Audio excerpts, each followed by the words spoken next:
আসসালামু আলাইকুম ওয়া রাহমাতুল্লাহ। লাভ তো আছে, ক্ষতি আর হয়নি বলে কেমনে? আমার নাতি কোনা যদি হাফেজ হয়, আমার বৌমা আর ছেলে নূরের তাজ পাবে। আমি নূরের তাজ না পাইলাম, কিন্তু আমি সহযোগিতা করার কারণে বিনা হিসেবে জান্নাত, তো সবাই তো জান্নাতেই গেলাম। বলেন না সুবহানাল্লাহ। এই চিন্তা করি এবার পরের দিনই সকালবেলা উঠে ছোটবেলা সাজে নিয়ে যাওয়া শুরু করছে। এবার যখন রাজপ্রাসাদের দিকে, রাজপ্রাসাদ ছাড়িয়ে মাদ্রাসার দিকে যখন আসতেছে, মাদ্রাসার হুজুর তাকে দেখে রাজা আসতেছে। এই দেখে আর করলে শুরু হয়েছে। সেই রাজা জীবনে মাদ্রাসায় আসে না, সেই রাজা সকালবেলা উঠে নাতি নিয়ে আসতেছে। আল্লাহ, তার মধ্যে আবার গতকালে কান্না হয়ে গেছে, না জানি কোন বিপদ পাইছে, কোন সমস্যা হয়েছে, সকালবেলা উঠে মাদ্রাসা মনে ভাঙার জন্য আসতেছে। এটা কার চিন্তা? আবার ওদিকে রাজার চিন্তা, আমার জীবনে কত সময় নষ্ট করেছি, আর সময় নষ্ট করা। এই চিন্তা করতে করতে রাজা মশাই সামনে আসে দাঁড়াইছে। কখন দাঁড়াইছে নিজেও খবর পাই। রাজা মশাই দাঁড়িয়ে, রাজা মশাই বলছে, হুজুর আসসালামু আলাইকুম। যখন বলছে সালামু আলাইকুম, যা কলকাটুকু ছিল বেতন শুকিয়ে গেছে। সর্বনাশ, কাল পাইছে বেয়াদবি, মাদ্রাসা ভাঙার জন্য আসছে, তার উপরে আছে খাবার উপর আমি সালাম দেইনি, রাজা সালাম দিচ্ছে। আল্লাহ জানে আমার কপালে কি আছে। এই কথা চিন্তা করতে করতে বেহুশের মতো, বোঝেন নাই? এমন অবস্থায় হঠাৎ যদি ঘর প্রধানমন্ত্রী আসে কারো বাড়িতে, ওই ব্যক্তি হুঁশ পাবে, হুঁশ পাবে, আর হুঁশ ঠিকঠাক করে দেশের প্রধানমন্ত্রী আছে, তো এর হুঁশ, এই হুঁশ বেহুশ দাঁড়িয়ে আছে। হা, রাজা মশাই বলছে, হুজুর আপনি কি বসতেও বলবেন না? কি করতে বলবেন না? বসতেও বলবেন না। শেষ পর্যন্ত এবার হাফেজ সাহেবের চোখে টলমল পানি এসে গেছে। আল্লাহ, কি যেন আমার কপালে হয়। গতকাল বেয়াদবি পেয়েছে, দাদা নাকি মাদ্রাসা ভাঙার জন্য আসছে, আজকে তো আরো খারাপ উপরে আমি দুইটা বেয়াদবি করলাম। এক নম্বরে সালাম দেই নাই, দুই নম্বরে রাজা মশাইকে বসতে দেই নাই, আমার কি হবে? এবার দৌড় রাজা মশাই তারা দিয়ে আসে, ঘরের মধ্যে নিয়ে গেছে। যারা হাফেজ মানুষ হয়ে গেছে তারা কিন্তু বলতে পারবা, হুজুর যে জায়গায় বসে ওই জায়গায় কিন্তু নরম একটা বিছানার ব্যবস্থা করা হয়, আর ছাত্রদের জন্য ডাইরেক্ট বিছানা। কথা বলেন নেই? এবার এই হাফেজ সাহেব ঘরের মধ্যে আসিয়ে নিজের বসার জায়গা কি সুন্দর একটা গদি করা আছে, ওই গদির থেকে সরিয়ে আসিয়ে রাজা মশাইকে বলছে, রাজা মশাই বসেন বসেন। যখন বলে রাজা মশাই বসেন বসেন, রাজা মশাই চার হাত পিছনে যাবেন, না হুজুর না, আপনি বসেন। কথা কি বলেন? এদিকে বলছে আপনি বসেন, ওদিকে আপনি বসেন। এই কথা বলে রাজা মশাই পিছায়, হুজুর পিছে। আর হুজুর চিন্তা করতেছে, দেশের রাজা, ওকে তো বসতে ভালো লাগা দিতে হবে। আবার রাজা মশাই চিন্তা করে, সর্বনাশ, একজন হাফেজের পিতা মাতা যদি নূরের তাজ পায়, তাহলে যে ব্যক্তি আরো নিজে হাফেজ বানাইছে, ওই শিক্ষকের দাম আরো কত বেশি মর্যাদা হবে। আর আমি তো কোনো কোরআন জানি না, নামাজ জানি না, রোজা জানি না, এত বড় মর্যাদাশীল একজন ব্যক্তির ওই জায়গায় আমি রাজা যদি বসি, এটা আমার জন্য চরম বেয়াদবি হয়ে যাবে। রাজা মশাই একদিনের দর্শনে হেদায়েত হয়ে গেছে।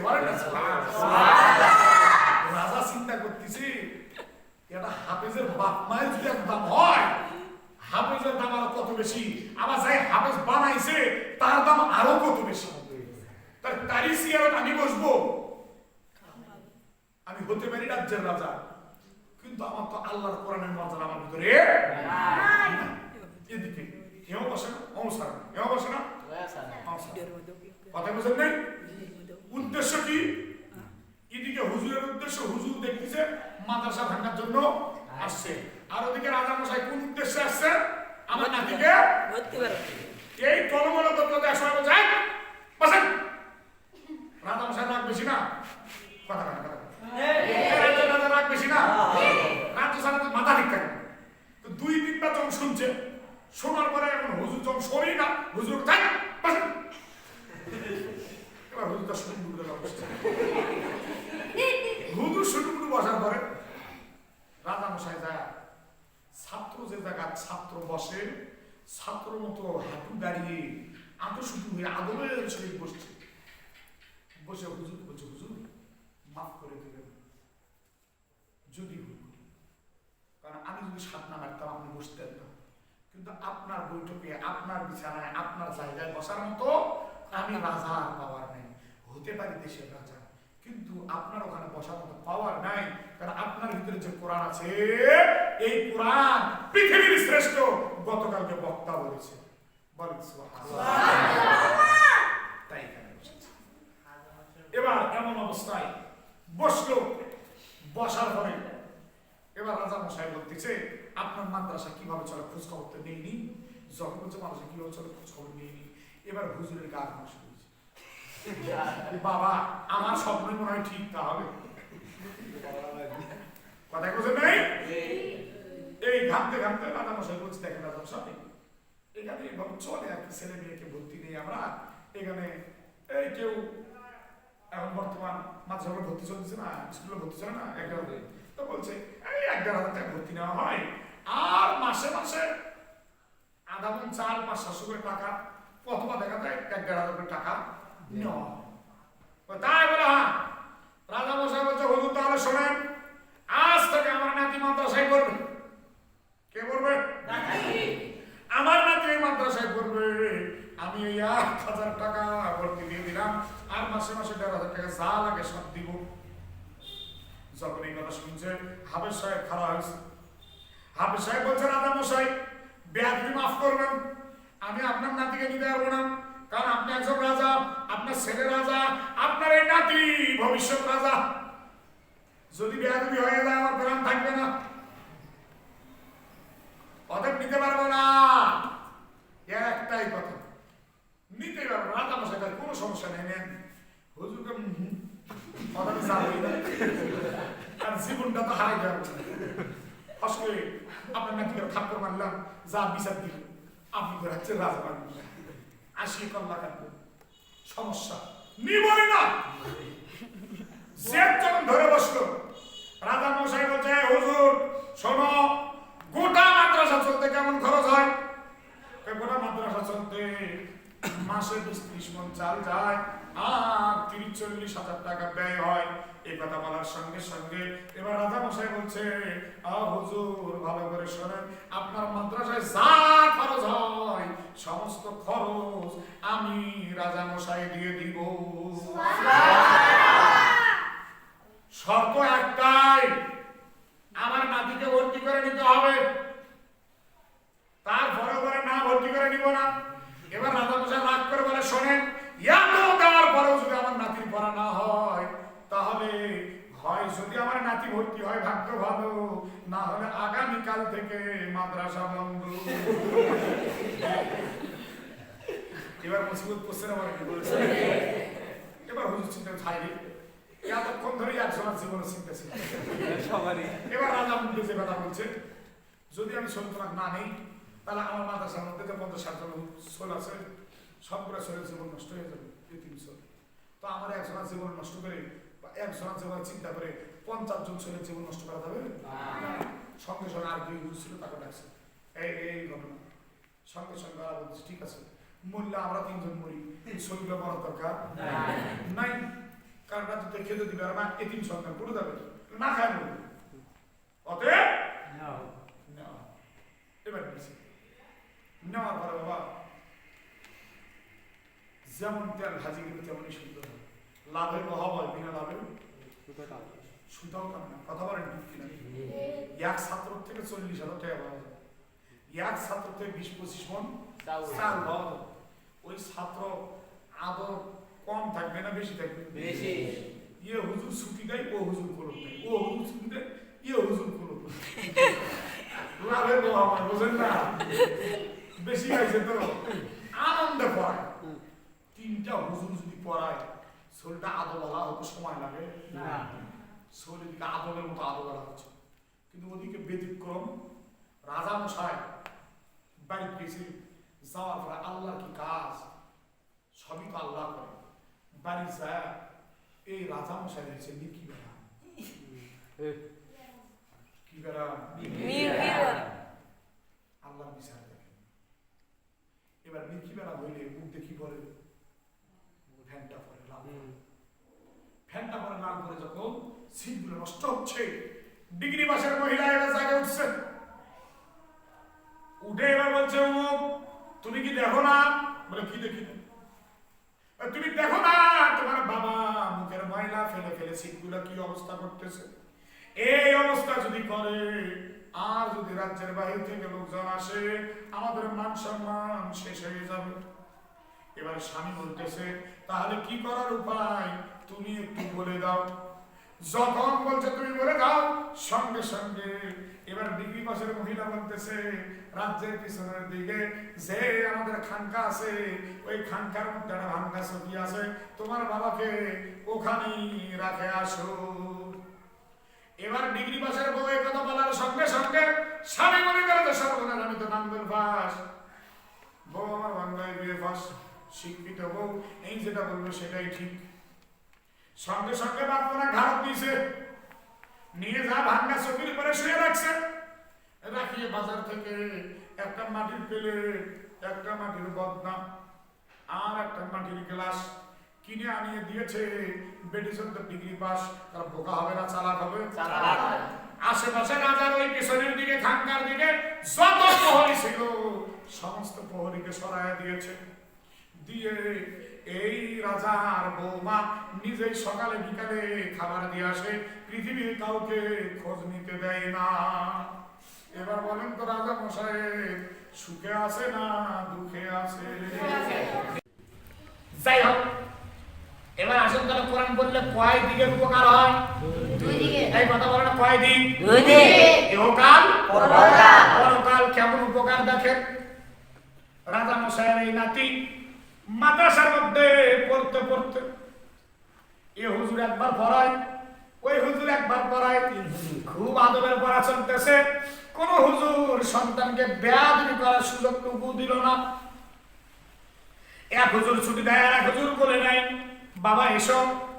সুন্দর করে পড়াইতে পড়াইতে রাজার একজন নাতি বড় আল্লাহওয়ালা পরহেজগার হয়েছে। এমন অবস্থায় রমজান মাসে কিন্তু মাদ্রাসাগুলো ছুটি হয়, লম্বা ছুটি। এবার এই নাতি রমজানের মধ্যে ছুটি পাওয়ার পরে বাড়িতে চলে এসেছে। আস্তে আস্তে আস্তে আস্তে এবার বাড়ির গেট, কিন্তু এই রাজা মশাইয়ের নাতির একটা বড়ই বদ অভ্যাস ছিল। সারাদিন খেলতো, ছোট্টবেলার থেকে তার একটা অভ্যাস। রাজা মশাইয়ের নাতি বের হতো রাজ দরজা সামন দরজা দিয়ে, আর রাজপ্রাসাদে ঢুকতো পিছন দরজা দিয়ে। তাহলে তো দাদার সাথে দেখা। এটাই তার একটা ছোট্টবেলা থেকে অভ্যাস ছিল।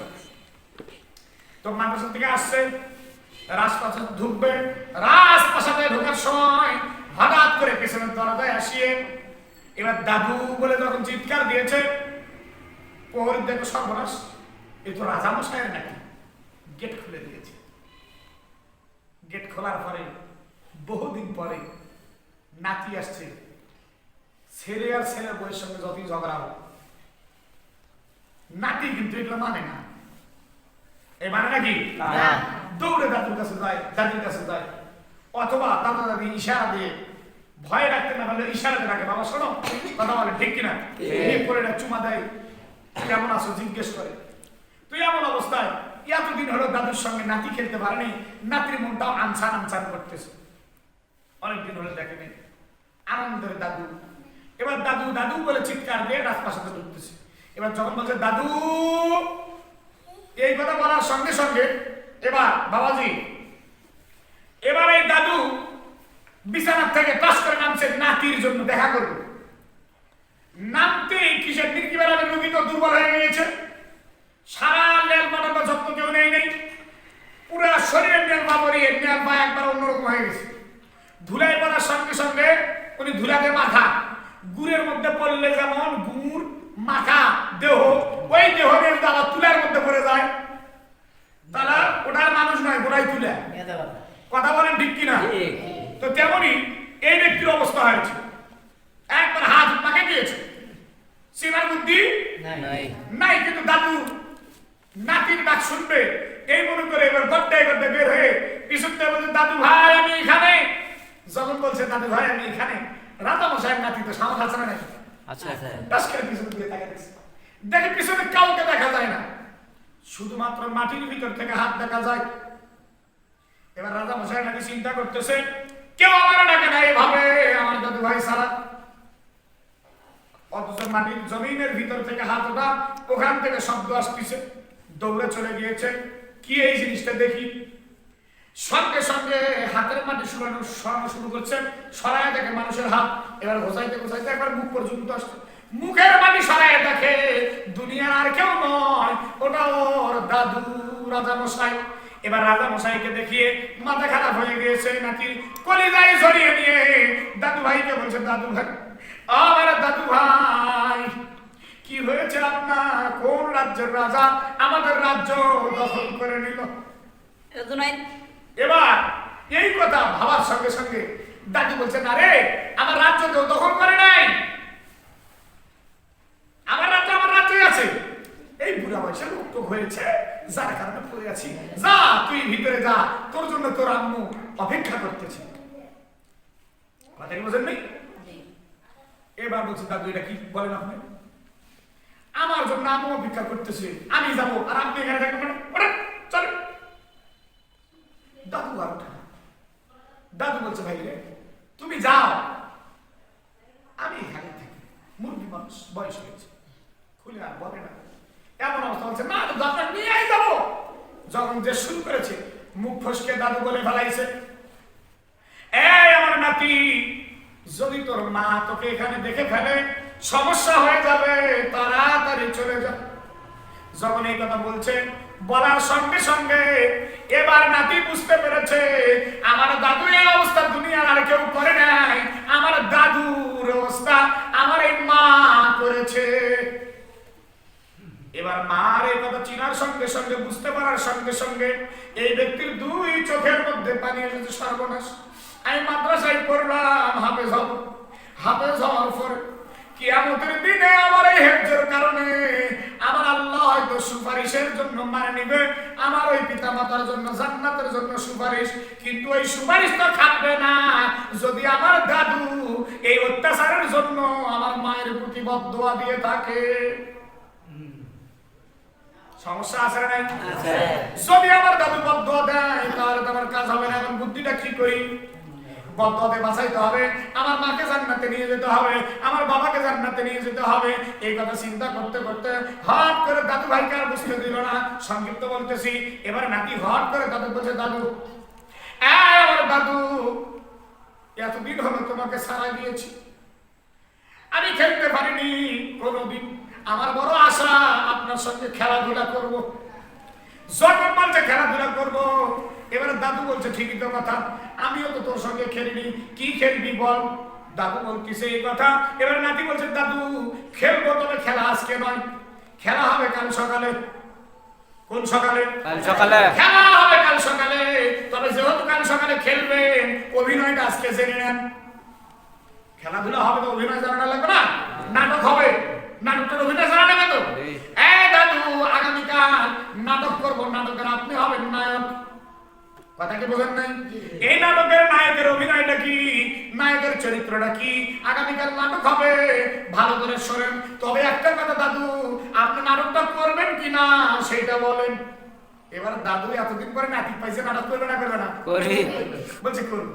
নাতি বলে না, বিশ্বাস নাই, কমিস ওয়াদা করেন।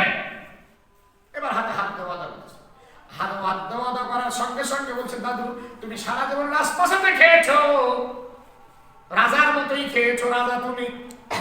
এ দাদু ফকির মিসকিন কেমনে খায় তুমি জানো না, অতএব আগামীকাল তোমার অভিনয় হবে তুমি ফকির আর আমি বাড়িওয়ালা। কথাটা ভালো করে বুঝে যান। এবার ফকিরের অভিনয়টা কি দাদু ভালো করে শুনান।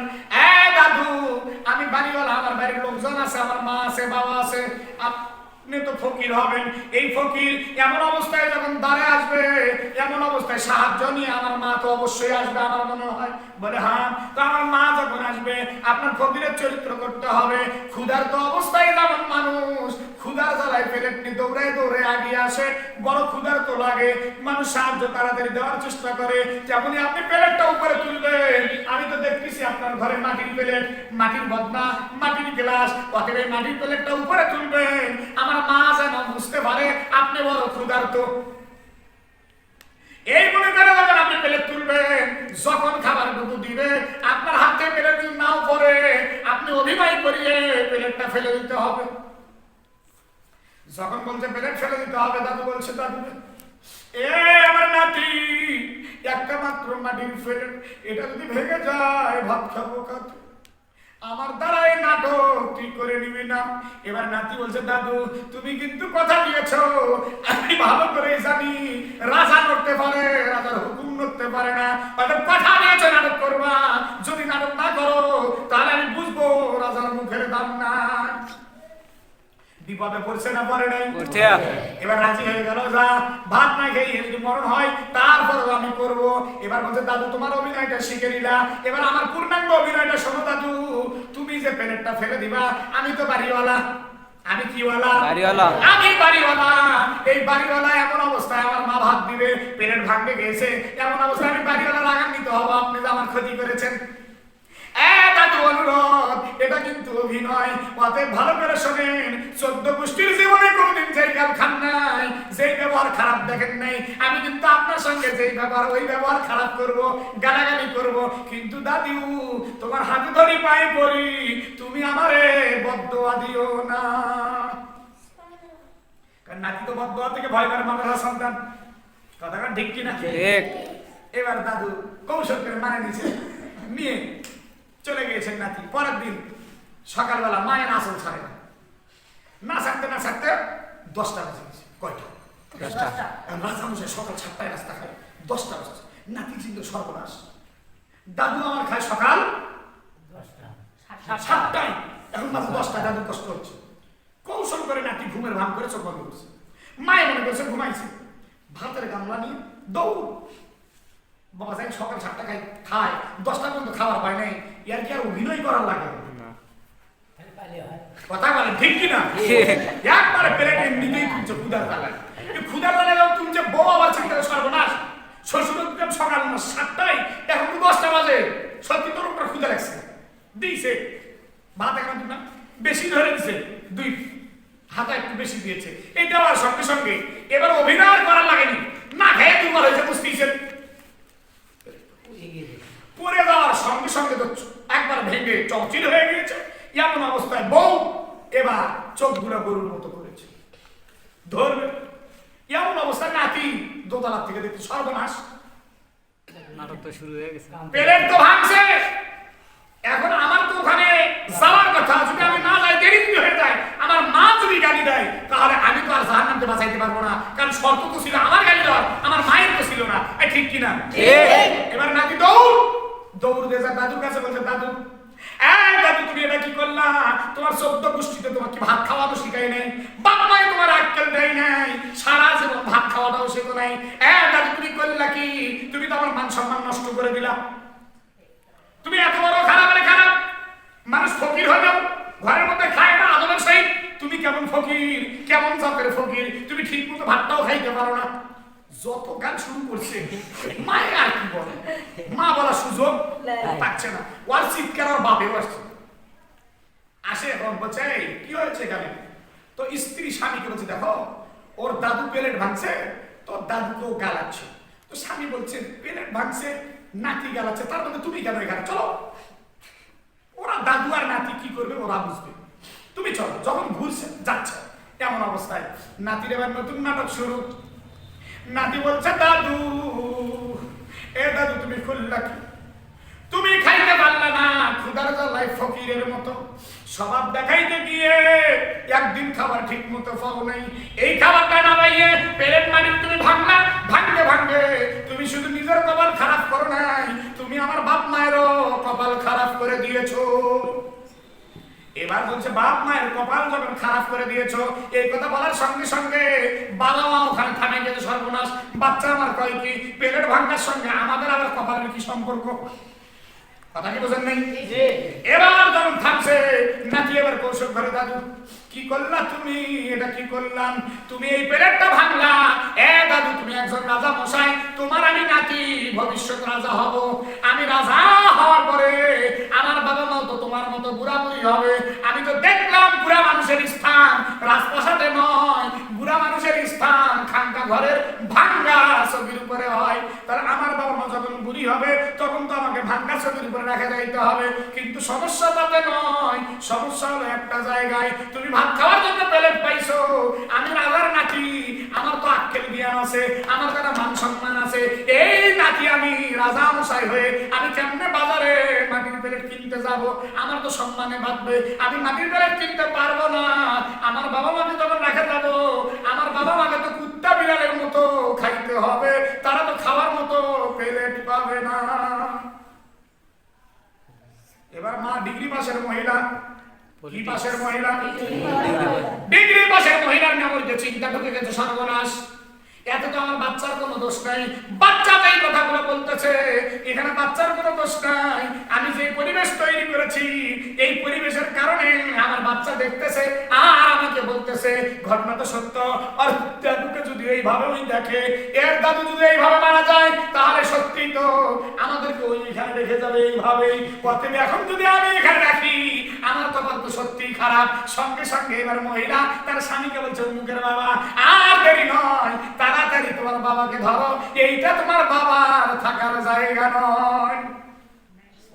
সঙ্গে সঙ্গে কোলের উপরে দুই একবারে ছেলে আর ছেলের বউ একবারে কোলে, এক কানে দোতলার উপরে, এই কয়তলার উপরে? এবার দোতলার উপরে নিয়ে গেছে। যাওয়ার পরে নাতি গুলা চেয়ারে বসে থুয়ে এবার মায়ে আল্লাহ রাস্তা রাধা মশাইয়ের বৌমা কি সুন্দর করে শ্বশুরের দিকে বলেছে, বাবা তুই এই বসে থাক, তোর দাদু দেখ কত ভালো। এবার এই গাল একবার মোছে, ওই গাল একবার মোছে, কি সুন্দর ডাব সাবান দেশ গোসল। কথা কি বোঝেন নাই? যত স্যান্ডেলিনা সাবান আছে, ডাব সাবান আছে, গোসল দেওয়া শুরু হয়েছে। গোসল দিয়ে যত্ন করতে করতে দুদিনের মধ্যে দাদু অর্ধেক সুস্থ হয়েছে। এই কথা কি বোঝেন নাই? মির্কি বেড়াবে রোগী যত যত্ন করবেন তত সুস্থ হবে। তো এইটা হচ্ছে ডিগ্রি পাশের মহিলার যোগ্যতা, আর একজন মুক্তবের সন্তানের যোগ্যতা। মুক্তবের সন্তান কখনো চায় না যে গোষ্ঠীর কেউ জাহান্নামে যাবে। সুবহানাল্লাহ বলুন না? আবার বলে সুবহানাল্লাহ। যার ভিতরে কোরআন আছে সে কখনো চায় না যে গোষ্ঠীর ভিতরে কেউ জাহান্নামে যায়, সবাই চায় জান্নাতি হোক। আর যার ভিতরে কোরআন নাই সে ধর্ম বোঝে না, কর্ম বোঝে না। এই কথা বলেন ঠিক কিনা? সন্তানকে আপনারা মানুষ করেছে, আপনারাও ভ্যান চালিয়ে মানুষ করেছেন, অন্যের বাড়িতে কামলা দিয়ে মানুষ করেছেন, কথা বলেন ঠিক কিনা?